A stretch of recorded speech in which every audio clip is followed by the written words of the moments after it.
Walang tigil ang pagpapatupad ng batas laban sa illegal na droga sa Tacloban City.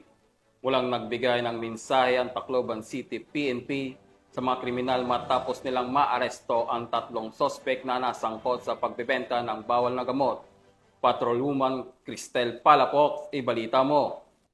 Ng operatiba ang 3 drug suspect sa kinasang bypass operation matapos mahuli sa barangay 1 and 4 Tacloban City. Bandang alas 2:07 ng madaling araw ng ikasang operasyon ng mga tauhan ng Tacloban City Police Station 2, Station Drug Enforcement Unit sa koordinasyon sa Philippine Drug Enforcement Agency 8. Nakumpiska sa mga suspect ang 7 pakete ng hininalang shabu na may tinatayang timbang na 14.9 na gramo na nagkakalaga ng 101,320 pesos at mga drug paraphernalia. Maharap ang mga suspek sa kasong paglabag sa Section 11, 12, 15 at 26 Article 2 ng RA 9165, a Comprehensive Dangerous Drugs Act of 2002. Ang matagumpay na operasyon ay bunga ng pagpapaigting ng Tacloban City PNP, katuwang ang iba pang ahensya ng gobyerno sa kampanya laban sa illegal na droga upang matiyak ang kaayusan at kapayapaan sa nasasakupan.